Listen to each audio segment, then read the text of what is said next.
I think we have a culture right now that is shifted from an axis of good and evil to an axis of rich and poor. If you have any wealth, you're evil. And if you're poor, you're good.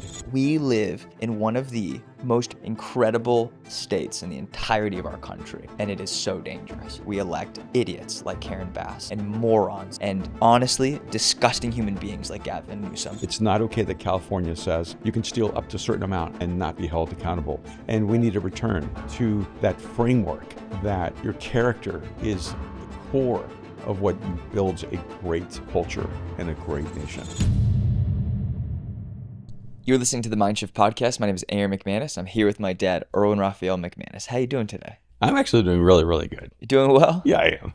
Man, we've had so much travel the last few weeks, but it's been an absolute joy. One, to get back to home, get back to LA, to sleep in my own bed. It's been a miracle. You've been fighting jet lag like crazy. Jet lag like crazy. Had the best trip. Was in New York and in London and Milan and in Tuscany, and then back into London, and then back to New York, and then finally back in my bed. And so, I don't know if my body knows where it is. No, your body's somewhere, but your soul is still traveling the world. I think I'm trying to wait for my soul's reentry to my body. Yeah. I just went to New York. Actually, I didn't. I went to Vegas. I don't usually admit that. But Well, give some context. Whenever you say you go to Vegas, everybody just jumps right in thinking you're going to gamble. But no, there's a lot of business events in Vegas, and a lot of our great friends live in Vegas. Yeah. And so I was there for a really cool business event that had about 4,000 women. It was just women? Pretty much all women. There might have been 100 men. It was a sales conference, right? Yeah. It's this incredible company, Monat, and it stands for Modern Nature. Okay. And they began by selling shampoo. This is his family out of Venezuela. You gotta cruise through this. Oh, no, I'm saying this is a great story because there's a family out of Venezuela. Okay. They grew a $200 million company there, and then lost the company because of communism and the government, and they came to the States and built like a $3.8 billion company. And so it was really amazing to get to speak there, to be there during that time. Then went from there to New York, and went to New York for Mosaic New York, but also went to celebrate my birthday. It was your birthday. It was, yes. Mosaic New York had an incredible experience. We had 2 gatherings for the first time, and it was really special.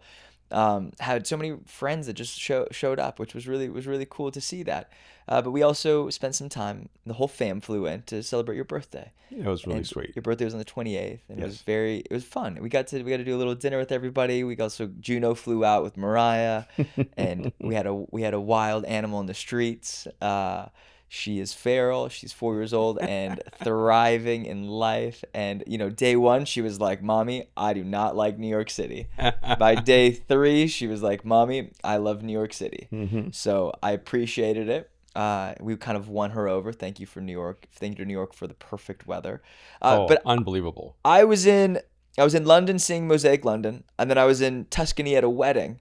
And it was one of the most special weddings I've ever been to. I've never been a big wedding person, but I loved being at this wedding. Shout out to my friends Justin and Nicole, who own a great store in New York City called Cueva, and it was just so special. It was half El Salvadorian and Italians and New Yorkers, and then it was the other kind of like little margin of people at the wedding were his friends from New York who were part of his store community. And I just, it was like the first day of school where you just don't know anyone except for the people getting married. And then by the end of the first night, it was like I'd been at a reunion. It was so much fun. What incredible guys. I felt like it was just it was like 12 of us guys who worked in different industries, mostly in like clothing and fashion textile. So shout out to the guys from Denmark and Sweden and New York who made the experience so incredibly comfortable. And I left with friends, and it was just one of those special experiences that I you don't get to have twice, and I really loved it. And then we got to meet you back in New York was like the biggest gift, and see you have your birthday, and I was so unlovely. I was very jet lagged, and I could sleep in every Uber that we were in, but it's good to be back. It's good to be back in LA. I'm so glad you told us the story of Monat and you speaking in Vegas. I think people don't realize that like outside of the Strip, There's actually just like incredible little neighborhoods and suburbs Hmm. and like people who love to play golf, and it's odd. It's like the most Yeah. hedonistic little strip with the most conservative surroundings. I do Very think it's a ironic. very conservative population. Yeah, it's known to be very Yeah, conservative. Yeah. and which is sort of unexpected when you think about Vegas. You think it would be very, very, I don't know, progressive or something like that, and but it's not. And it is an interesting place. It's not. I'm going to be honest. It's not one of my favorite cities. No, it's Vegas sucks. but Vegas, but and if you like Vegas, you suck. no, no, come on. We have a lot of our friends No, listening who go but there. no, but I think they know. They know that like Vegas. I'm talking about The Vegas. The Strip. Strip. The Yeah. Strip sucks.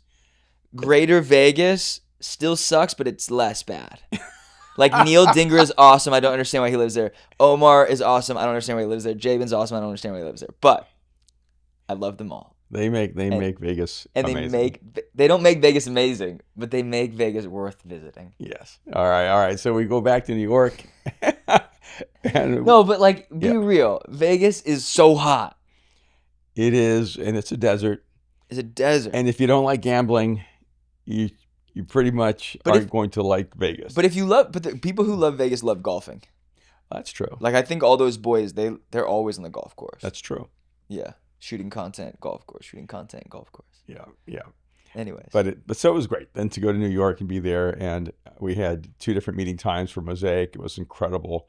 Uh, just the people who are Oh, showing up at Mosaic New York is just amazing. yes. We went to the US Open. We did. We did. Yes, we went for my birthday. I We was did. gifted 2 tickets to the U.S. Open. I decided to take you. No. I tried to offer it to Mariah. and no, it was an amazing time. We went on Saturday night, so we didn't see the marquee matchups that I usually would love to see, like a Sinner or Alcaraz or Novak, playing on the men's side, or even Sheldon, who is really interesting. But we did get to see Swiatek play, and she is a baller.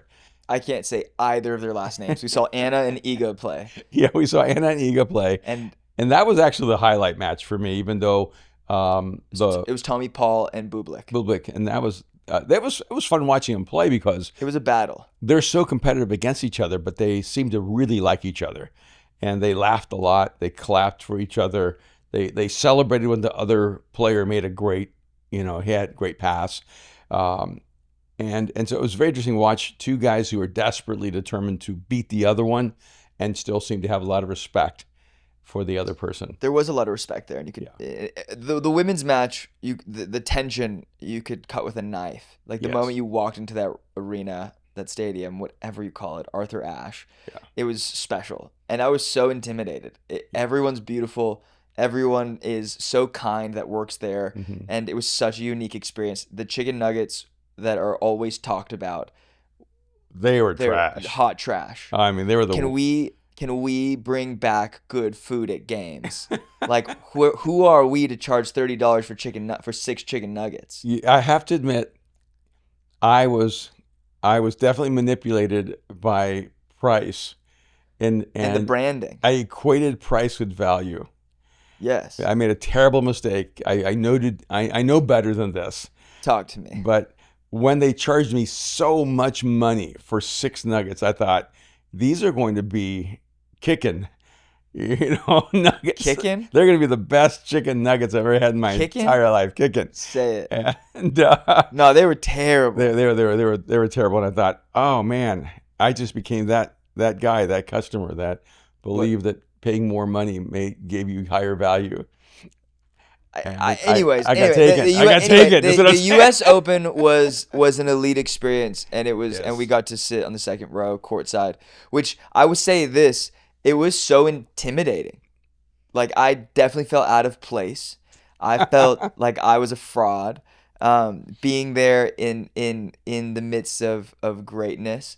One of Mhm. my favorite things that happened was being able to like hear them talk to each other. Mhm. Because I don't know if you really experience that in any other sporting Yeah. like arrangement. Because like in basketball, if they talk trash, you can kind of sometimes hear. Yeah. But usually for the most part, the room's pretty loud. There's music pumping. Yeah. You can hear little things here and there, but you're not hearing them talk. But in tennis, you hear what's going on. Yeah, you do. hear them respond to each other. You hear Yeah. them react. The silence is kind of deafening. It made me uncomfortable. I was like, I can't just be, my normal self. But it was really special. Yeah, but there was an interesting mindset moment because, and I remember the exact scores, but Anna was up either 5-1 or 5-2. She was up 5-1 initially, and there was a certain moment where Iga just kept coming back, just hitting it, just kept at it, and I thought she's going to lose this first set. There's going to be an upset, but she just never seemed to change her emotions, her mindset, her focus, and she hit this blasting serve, and Anna, almost out of frustration, just swung at the ball and hit it up in the air and then slammed her racket. And the moment she did that and slammed her racket, I looked at you and I said, we both looked at each other. yeah, she's just lost. I said, it's over. And here she is up, 5-1, 5-2. But you could feel in that moment the shift on the court. And of course, Iga came back, won that first set, broke it in the tiebreaker, and then won in 2 sets in a sweep. And it's fascinating. You didn't see a drop in talent. There was not a drop in skill. No. Their composition as athletes did not change. The only thing that changed was their mindset. And I think it's so critical. I feel like right now I should just do a commercial, and that's why you should pick up Mind Shift. And because there was a mind shift in that moment that moved them from greatness to an optimal performance to a lower level of themselves. You have a book called Mind Shift. I do. It's on Amazon. It's in bookstores. Pick it up. But here, it was really a unique moment because when she slammed her racket, I looked over because I wasn't watching. We were so close, you kind of had to pick who you were watching, or you would get dizzy. And so I was looking at Iga getting ready to serve, and then I heard the crack. Yeah. And I looked over, and you could tell Anna was so frustrated. Yeah. And you looked at me and you said, it's over. Or you said, she just broke her or something. She broke her. You said something. And then I said, oh, it's over. You can tell it's done.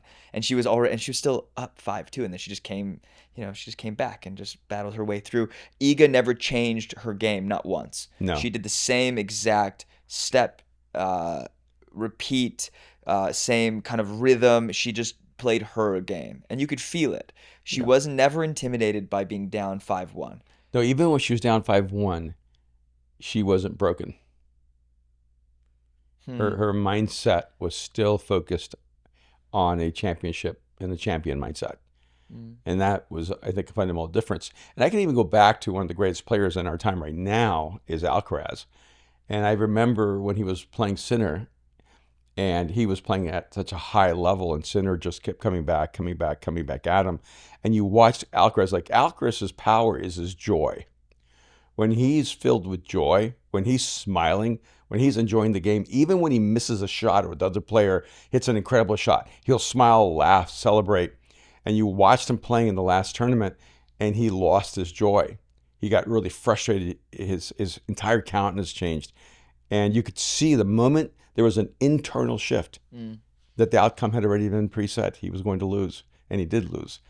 And Is it Wimbledon? Or I think it was Wimbledon, was it? And I think it was Wimbledon right before when Sinner won everything.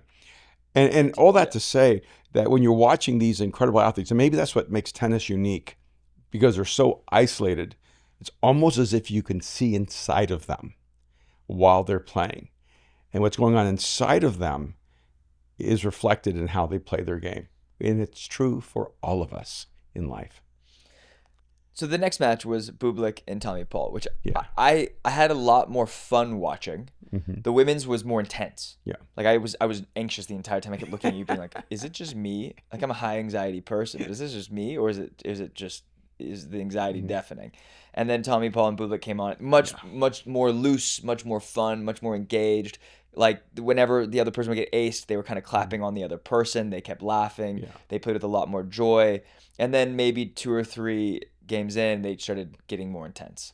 Yeah. And when Paul couldn't break Bublik, you could tell it. He hit a point of frustration, and then Bublik kept doing these incredible drop shots and baiting Tommy Paul. Yeah. And here's my thing: I'm not necessarily a Tommy Paul fan, but I became a fan that night. It Mm. was so fun to watch him, and he was a dog. He fought back. He Mm. really did stay in it as much as he could. Yeah. But maybe it was that third set.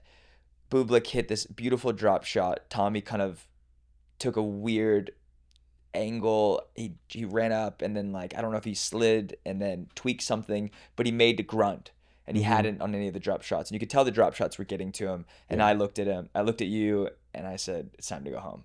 We had just hit midnight. We weren't meant to leave early, but we knew it was going to go super late. I was super jet lagged, and then half the crowd left because everyone knew it was over. Yeah, the for Tommy moment Paul. you saw him tweak that muscle, and what's fascinating is that as injured as he was, he could beat any one of us 6-0, 6-0, He 6-0. could beat me with no left leg.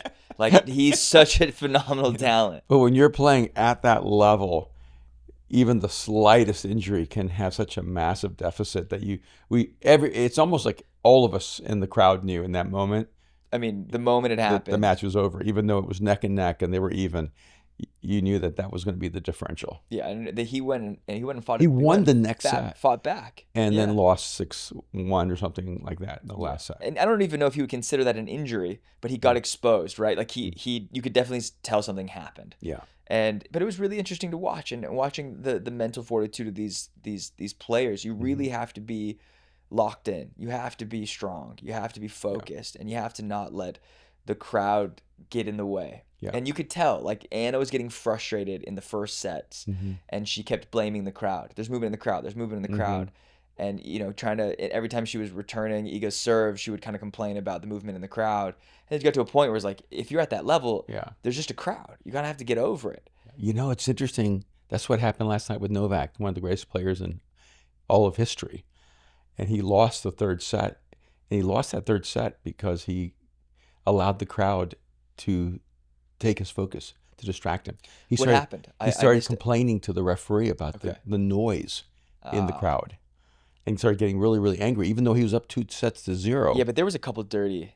Oh, I mean, come on, guys. We need to have more class. I mean, I don't know if you're going to get that in America, but at the U.S. Open, but I don't know if we're a filled with class society. But there was definitely a lot of people cheering on Fritz during Novak's serves. It was a little off. And they were yelling to try to throw Novak off. They did it a few times. But with Novak, you usually have a sense of you could throw grenades at this man and nothing's going to take him out of his focus. He's locked in. So when he lost his focus, you knew he was going to lose that set. And then when the fourth set came back, he reclaimed that focus. The audience was no longer there. I haven't necessarily been a Taylor Fritz fan because I tend to love Alcaraz. Yeah. I even like Shelton, even though his serves feel like they're gonna destroy his career in a way. Just destroy your shoulder. Right? He's hitting serves like Paul Skeens is throwing 115 mile per hour pitches. Like these people are freakishly like 140 talented. miles an hour. It's insane. It's insane, but I just don't know if you can last on that. But I wasn't a huge Taylor Fritz fan, but last night he fought, man. He was fun to watch. He was really engaging. I don't know if he wore black just to match Novak's Amman fit, but it was a really cool match. But with all that said, we had a really great time at the U.S. Open, and then, like all good things, they have to come to an end. The moment we got, our life is in a weird place. Well, hold on. Let me finish what I'm saying. Like, all good things come to an end. We get back to the hotel. I say goodbye to my father. I said good night. I said sweet dreams. And then I went to my room. And what happened? So I get to my room about 1 a.m. Yeah. on Saturday night, technically now Sunday morning. And Mariah calls me and says, call mom. The police are at the house. She's fine. 2 guys just tried to break into the house. Mom's terrified. Call her. And so I hung up and I called Kim. And the police were still there. There were technically 3 guys because there was a driver. And then 2 guys who came into the back of our house, hopped over our neighbor and our wall, dismantled the camera that we had in the back, and were wearing masks. And they broke the glass trying to break into our house, and she hears the glass break. She opens up the upstairs window, sees them right under her, I mean, yeah. and we heard this on video, and she screams bloody murder. I mean, it was like a war cry. It is like the voice of God echoed across our neighborhood, because you can hear. I didn't know she screamed. She was telling us that she screamed, Yeah. and I went back on the surveillance footage, and then she had a neighbor send her video footage, and you can hear it like reverberating through the Yeah. neighborhood on these surveillance cameras. And when she told me she screamed, like, oh, she screamed like a damsel in distress. I went, no, though, she screamed like a warrior on a warpath with all of her tribe Yeah. behind her ready to go into battle. And they were terrified. And so they actually left their crowbar inside of our house and Nice. ran away and got into the car. The driver was waiting for them. And what's just a little odd side note, when you think about the criminal mind, when they were running away, they could have just opened the gate because they were inside. Yeah. But instead, they jumped Yeah. over the gate, Yeah. not realizing they could just open it because it's locked from the outside. It's not locked from the inside. And although maybe that's not a bad idea, lock it both ways. So okay, we leave our separate ways that night. I go to my room, I plug my phone in to charge it, I jump in the shower, and by the time I get back to my phone and about to get in bed, I see a few missed calls from you. And this is maybe 8 minutes, I think, difference. I'm like brushing my teeth, just getting ready. And it's late. We got the US Open goes late. We were getting home late. And I knew it was bad. I was like, I only get calls from him in the middle of the night. If something happens. And then, hey buddy, everyone's okay. Can you please pull up the surveillance cameras for my house? Someone tried to rob the house while your mom was in the house. And so I spent the next 2 or 3 hours scrubbing through all the surveillance cameras. I'm sending screenshots. I'm sending clips. I'm finding more and more. I'm going back hours, realizing they were casing the house. I don't know if it's a word, but you're very sleuthful, like a sleuth. Sleuthful? Is that like Sherlock Holmes? Sherlock Holmes. You touch my family, I'll hunt you. I will hunt you. There's a different darkness that comes out when you try to go after my family. There's something different. And there's the fight or flight about me.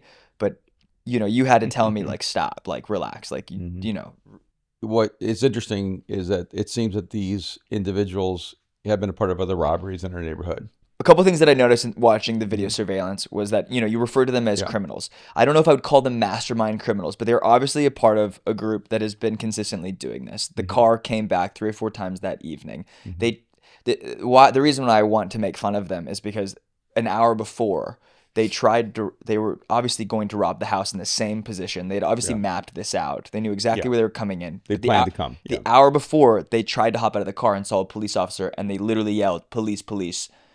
And they jumped back in the truck. And so there was unique characteristics to how they were doing this. And it was very clear that they were young and they were a specific culture. But what I found really ironic or odd was how they had gloves, they had masks, but they were wearing like normal clothes. Wearing really nice tracksuits that were labeled. And so I'm like, what? And shoes and everything like that. Like, have you never watched a movie? We're all black. Yeah. You don't, like, if we're going to do it, let's, But then they brought crowbars. They had other things in their hands. I don't know what they were. I don't know if it was weapons or guns, but they had bags, and you could tell that they were ready to rob. Yeah. And I think, do you think they thought we were gone? Well, there were several things. And even yesterday, I was at a particular meeting, and the people there knew we had been robbed. And one of them said, we were talking, we feel certain they follow you on social media. And they said, we saw your post. And I almost never post about things like this. I'm a very private person in that way. But I was really frustrated. And I had a sense that they were following my Instagram and my story. And so I know I heated some people. They didn't like what I posted. But you said you got kickback. I did. What do you mean? The reason is because I actually thought there was a good chance that they were following me on social media. They knew we were out of town. They were shocked that Kim was here because she came back before we did. And it felt like they had too much insider information. And so I posted it to talk to them. And I was mad because there's nothing in my house that has enough value to risk the safety of my wife. Yeah. And that's what made me angry. Not that they would come and steal my stuff, but that they would care about stuff more than they would care about people. And that's the mindset. It's like you don't care about people when No. you become a thief, a robber, a criminal like that. No. And But and so also, like, they didn't do their research. We're not watch guys. We're not like art guys. We don't post expensive things. Like, we wear nice clothes, but nothing that these guys who were wearing Jordans and like Nike tracksuits, I think, are going to be into. yeah, they would have been very disappointed. You know what I There mean? was just almost like really nothing to steal. And Yeah. and so that was, I thought about that. I thought, oh wow, they would have not believed Kim when they said, "Where's the money? Where are the watches? Where are the jewelry?" And she was like, What do you mean? "What do you We're mean? not like that. There's nothing Yeah. here. Yeah. You know, you can have my Uggs." Yeah.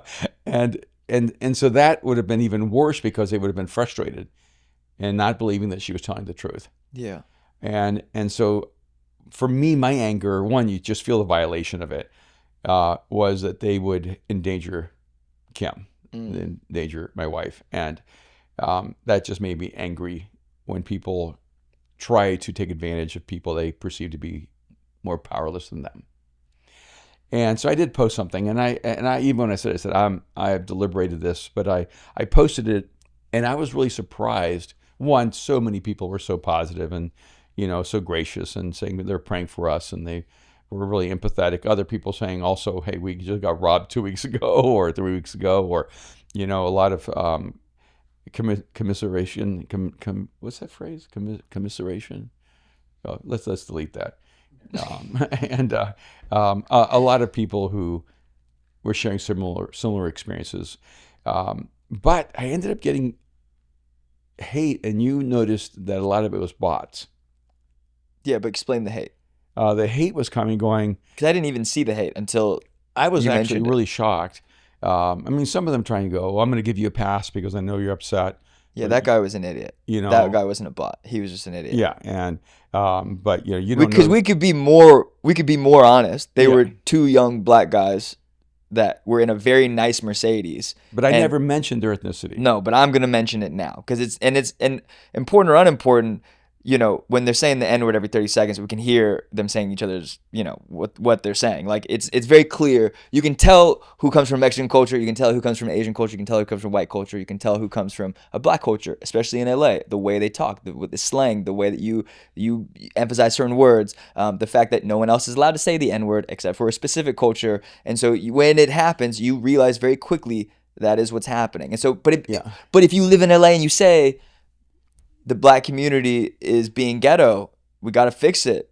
You can't say that. Or the Latino community, or whatever it is. You can't criticize any community. Yeah, and here's the funny thing. Except for white people. I never mentioned on my story anything about ethnicity.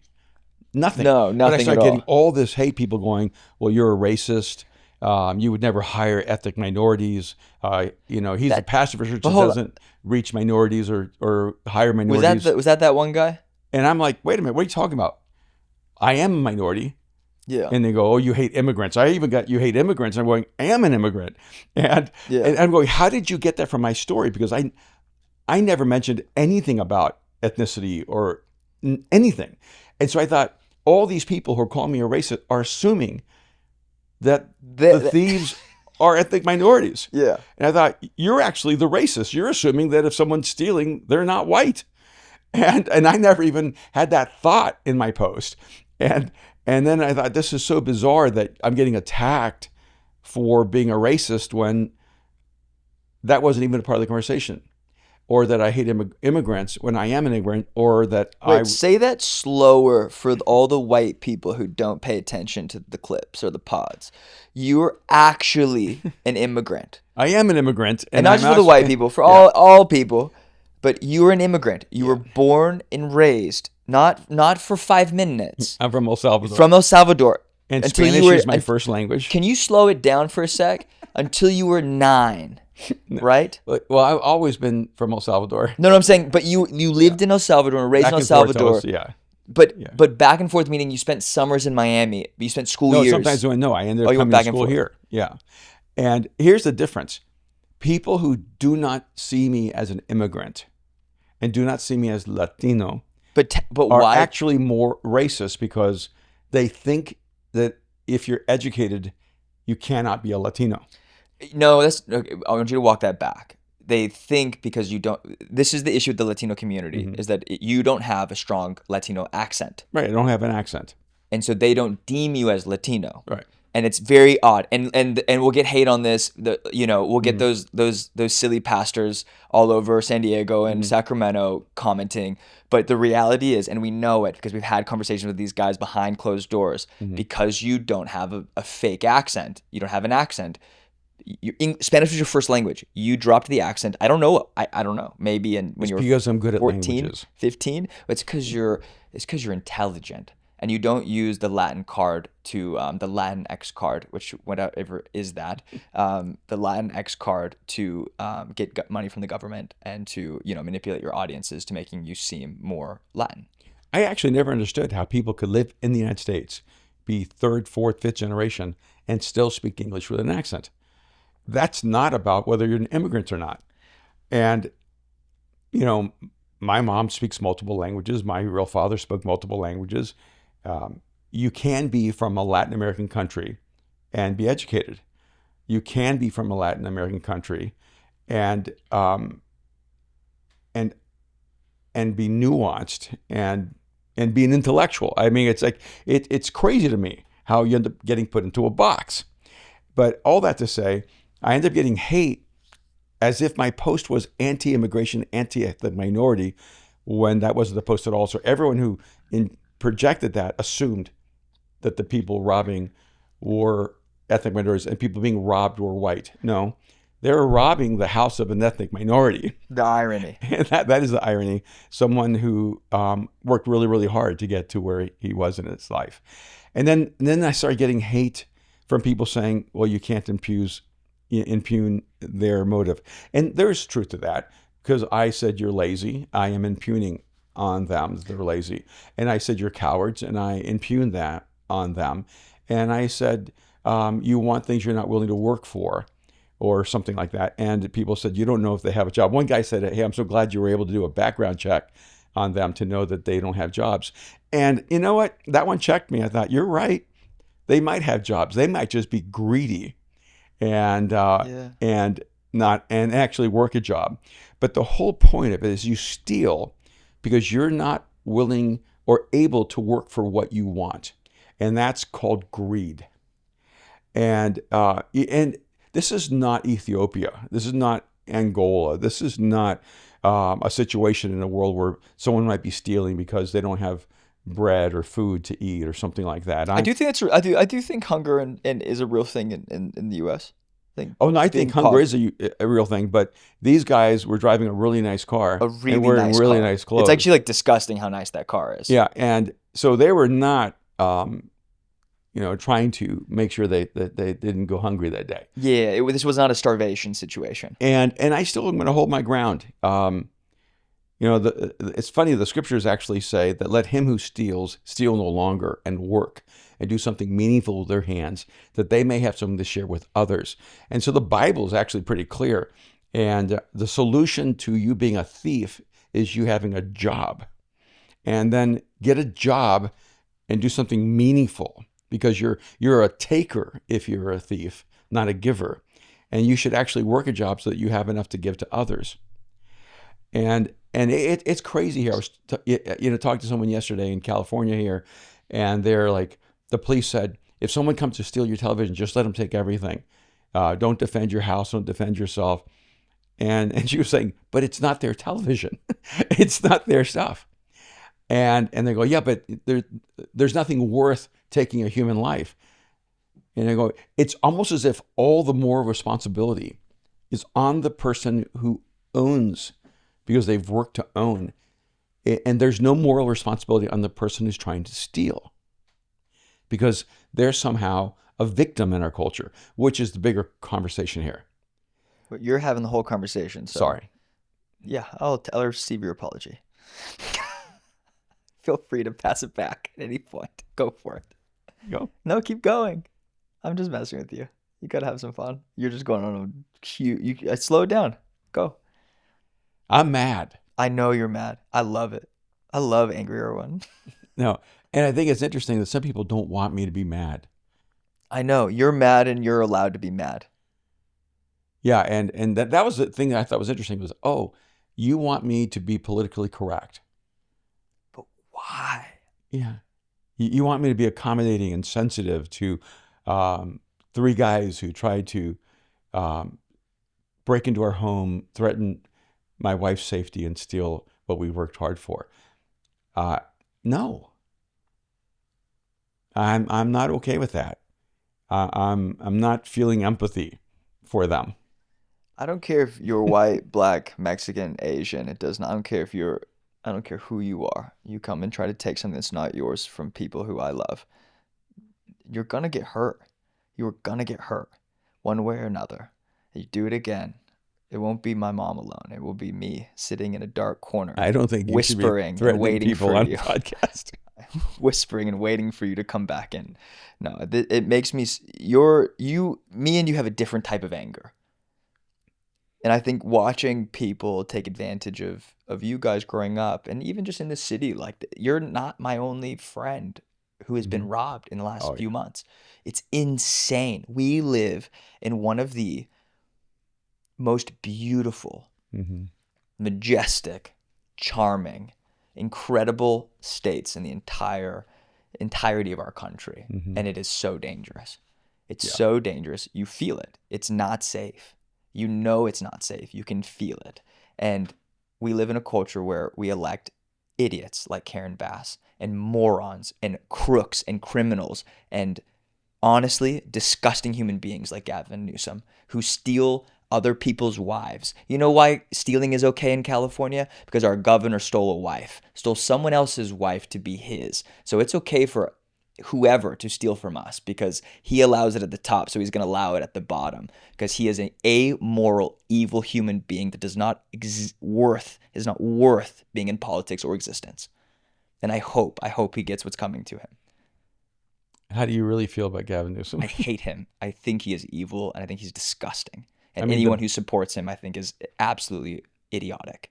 the billions of dollars that have been misappropriated and have disappeared in California. Hundreds of billions. Yeah, and a part of the reason I did post that is because I think we have a culture right now that is shifted from an axis of right and wrong, of good and evil, to an axis of rich and poor. If you have any wealth, you're evil. And if you're poor, you're good. And that is actually a framework from which socialism and communism actually take over societies. Mm. And the reality is that there are good people who are poor and evil people who are poor. And there are evil people who are rich and good people who are rich. The divide is not have and have nots. And when I What's the started, divide? really the divide is character. Mm. And you know, when I have been poor and I chose to be a good human being, Mm. and I've had way more wealth than I have right now, and I chose to be a good human being. And the spectrum of poverty to wealth in my life was not the determinant of who I was. Who I was consistent in whatever I had. Mm. And when you have a society that begins to demonize people because they work, because that it's come to that. It's not just rich against poor. It's like if you work, you've now conformed to the system. That the only way to truly rebel and be free is to not work at all. But who is supposed to pay for your life? And the reality is that the abdication of responsibility is one of the singular characteristics that will lead to the demise of our society. The abdication of responsibility is the singular characteristic that will lead to our society's demise. Yeah. You know, we live in a weird world, and we say this often. Hmm. There's a Tenet quote that I really love. And I say we live in a twilight world. Like none of this stuff makes sense half the time. We Yeah. live in, I think, one of the most uniquely progressive cities in the world. Definitely a city that people love to talk about and love to be around. I was Hmm. sitting in a random store in Milan right before having dinner with some of my friends, and I was on my way to a wedding, so I stopped in to see a city I've never been to. And it's odd when you're in a European city in August because that Hmm. city, especially in Milan, everyone's in the coast. Hmm. So there's half half the coffee shops, restaurants, stores are just completely closed. So we walked into a store that is actually from LA, and it was in Milan, and I run into a friend in LA who's in the store. Who That's insane. We're just Yeah. like three of us in the store. The only people I know, they're there. And I was talking to the GM, this guy named Luigi, and he was talking about how much he's obsessed with LA. He's like LA, LA, LA, LA. Like he's this guy in his 40s, and he was very cool and very fun. And he was like, I love that city. I love that city. And I was like, do you not think it's dangerous? He goes, we're in Italy. It's dangerous here. Like he goes, it's dangerous everywhere. Because I just love that city. And I came back, or I called you, I think that night, and I was like, it's just so unique how we do live in a city that so many people around the world love and hate. Yeah. It's very polarizing, but it's a very attractive city to I think a lot of people, especially people who are dreamers. Hmm. And it is sad because I was sitting with Austin yesterday, one of our guys on our team, going, man, I hate this feeling of kind of not living in fear, but Hmm. having to be so aware that it's just around the corner, right? And Yeah. it was right before I left to Europe that my buddy LJ came over, and he knows my code to my door, so he just popped in, and he told me he was coming, but he just popped in. I got nervous, and I was cleaning my gun, and I had my gun on the table, and he's like, "You good?" And I was like, "Well, I was cleaning my gun, and then I got a notice that said the mailman is being impersonated, and he's robbing people with a gun at the door in my neighborhood." Mm. And I'm not in the nicest neighborhood, but I'm definitely not in a bad neighborhood. Hmm. Hey, like normal people live in my Yeah. neighborhood, and that's what makes it the best because there's always people around Yeah. walking around with their dogs and their kids and everything. And I was like, how much longer do we have to live like this in a major city that obviously is producing a large amount of taxes for our government? Was it the fourth largest GDP in the world, Yeah. California? And you're telling me, and we have great LAPD. I'm sure there's Yeah. bad in everything, but like we have great people that work in the police. And the police department showed up within minutes Minutes, to our house. We want to yes. give them props, man. Thank you guys so much But it for showing isn't up. their fault because 4 days later they still haven't come to dust for prints. They're coming today, and it's insanity because you're gonna fix the window. Like, Hmm. and that's not. I blame them a little bit, but it's just this like ineptness. This inability, not enough resource, not enough team, not enough like utility to be able to Yeah. like do your job at the highest level. So I feel for them because growing up, you didn't always love the police. You grew up. Yeah. I grew up a little bit afraid of the police, especially in LA. You Hmm. knew that the police in LA were always you had to be a little bit more nervous around. But I think it was a bad stigma because I've only experienced great things with the police in Los Hmm. Angeles since being a kid. Yeah. And I look at it and I go, the people were so amazing. They walked through the whole house. They looked every square inch of this property, Hmm. you know. And then they even committed to like, hey, we're gonna come by multiple times tonight just Yeah. to check in on the house, make sure everything's okay. Yeah. They talked to me on the phone in New York, Yeah. assuring me they went through every different nick and cranny in the whole place. And that was pretty amazing. And, I am going to interject this. I did have someone, like they were going back and forth on our feed going, well, I thought he was a pastor, and why is he not giving grace to Yeah. the robbers? And I thought, I think sometimes we misunderstand the whole concept of pastor because David was a pastor. He was a shepherd, and he killed a bear and he killed a lion. And I don't think he really was even concerned about the lion or the bear's motive. and and I'm sure the lion and the bear thought they were on the side of right. And then David goes and kills Goliath, and I imagine in his story Goliath was the good guy. And but David, David kills Goliath, and so I am a pastor, but the other way I said it the other day is everyone listens to me, and I've worked hard to be educated. I've worked hard to be refined. Mm, I've worked really hard to be articulate mm, and elegant, mm. but I'm also street. I mean, people forget where we came from. And people don't know I spent 10 years, in the hood. Yeah. And so I'm like, I'm still like I'm still a man. And before I'm a pastor, I'm a husband, and I'm a father, and I'm a man. And we need to reevaluate the way we understand one what in quote means to be a pastor, or to be Christ-like. And Jesus overthrew tables in the temple, and because they were selling in the marketplace using the temple, for materialism. And that tells me Jesus was a physically imposing human being. And he took a whip and started whipping them to get them out of there. That's not the way we think of Jesus. Yeah, he went 50 Shades. Yeah, Yeah. and, I think that's a different direction. I'm joking. It's a dark joke. I'm just kidding. I'm so sorry. And, I think we're talking about a different I'm direction joking. here. I'm joking. And, People forget that though. People forget. yeah, yeah, and so I'm not, um, you know, I'm not regretful at all in terms of the intention of my post. I probably could have said it better. I probably could have, been more nuanced. In that moment, I didn't care about being nuanced. Yeah, I get that. I didn't care about whether every word was politically or, you know, You were mad, I was mad. but you're a pastor, Dad. You're not allowed to be mad. Yeah, no, I You're a know. pastor. You're not allowed to be mad. You're not allowed to be confrontational. Definitely not allowed to talk about the Bible in the way you do. You're actually allowed not to do anything except for go on stage and heal people from the third row. Oh, now you're going into now you're getting me more trouble.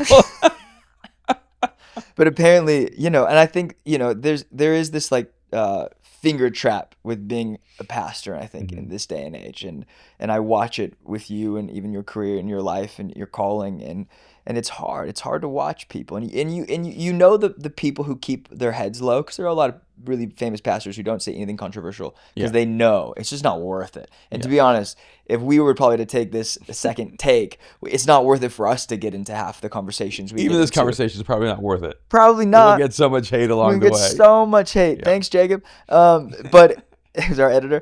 But I think the reality is that some of these conversations are just human, and we want to talk about them. And it's okay to be a little bit mad sometimes, and it's not going to destroy our relationship with God, or maybe. And if it Hmm. destroys yours, get it stronger. Hmm. Like, Yeah. be stronger. And these small things actually have really significant implications. I would love to talk about some Yeah, of those. because some of it is even the ideology of personal property. The individuals who say, well, we should have open borders, that we should have no borders. They're the same people who in the end will say criminals should not be stopped from robbing because there's no personal property. By the way, that's pure communism, that there is no personal property. And I'm a person who really is humane in terms I want But can people I ask? treated well. Can I Yeah. ask a question? What happens in a communist country when you steal? Oh, you're done. No, You be more. disappear. You either go to prison for life, or you're killed, or you just disappear. So let's bring communism, let's bring socialism, let's see how it works for all these little liberals on the left here in Los Angeles who don't have a realistic conversation. I'm always so appalled when I hear people vying on the left for Mhm. communist situations and socialist um, culture, and then you talk to someone who I have real friends in Hong Kong Yeah. who go, it is the worst place to live And it used to be an amazing place to live. because they've just destroyed our freedom. Yeah. And they're not people who hate the government. I think they love their country. I Yeah. think they even like respect their government. It's just like it's such a complicated, heavy society, Yeah. societal structure. Yeah. And what's so interesting in the most extreme example of communism with China, they still have they have almost more billionaires than any country in the world. Yeah. And so you always end up having an expression of capitalism among the elite. Yeah. Communism just keeps the majority of the people poor Yeah. without an opportunity to be rich. So maybe we're already a communist country. It's just the acceptance of understanding that there's only going to be a select few people who are really truly wealthy. Anyways, we're leaving this in a weird spot, but I do really want to keep having this conversation. There's probably a lot we got to like edit out of this, just because I got heated, and you probably, you are much more eloquent than I am. But I really appreciate you talking, and as your son, as someone who is definitely a high controlled person, and I'm always on you about like, don't post this, or do more of this. When I saw your post, I didn't love it, but I loved that you were just being you. And I told you, I said I didn't call you and tell you to delete it. I knew you were having a human moment, and you have to be allowed that in your life, And Hmm. so, and I said, I was like, if anything, I want to double down on those moments. I want you to be more open about the things you think about, and how, and what the things you're going through, because I think this is like this fake posture that people have to be perfect in every scenario. Yeah. I also think that if you have a mindset that automatically makes the victimizer the victim, you're in a really unhealthy place. It's that toxic triangle we talked about. Yeah. And that's why I wanted to talk about it is one, I'm just really grateful everyone's safe, our family's fine, Same. we're all good. And but this idea that we can't call things out or somehow we're no longer accommodating and accepting is an incredibly unhealthy um, worldview and framework. And so a part of the reason I did post it is our cities are in trouble. Our nation has an epidemic of violence and theft and corruption. And this idea of personal property is actually fundamentally really important to the freedom of our nation. Hmm. It's not okay for people to run into Targets and steal everything, or to a Nike shop and steal everything. It's not okay that California says you can steal up to a certain amount and not be held accountable. It's not okay that people break into people's houses. It's not okay to take things that you didn't work for. Hmm. It's not okay. Okay, And we need Gavin to Newsom. return to that framework that your character is the core of what builds a great culture and a great nation. You're a good man, Erwin McManus. I love you a lot. I I'm love you really too, grateful buddy. for you, and thank you for always keeping me safe and keeping me protected and keeping me on a nice verbal leash at times. If you're listening to this episode, we really are grateful for you. I hope you can maybe translate the emotions and passion with a healthy filter. If you're listening to this episode, hit subscribe, like, follow us on Instagram, Mindshift Pod, on TikTok as well. If you want to hear more clips, it's a pleasure doing this with you, Erwin Raphael McManus. I love you. You're my dad. You're my best friend. I'll see you next week. All right. Love you, bud. Bye, guys.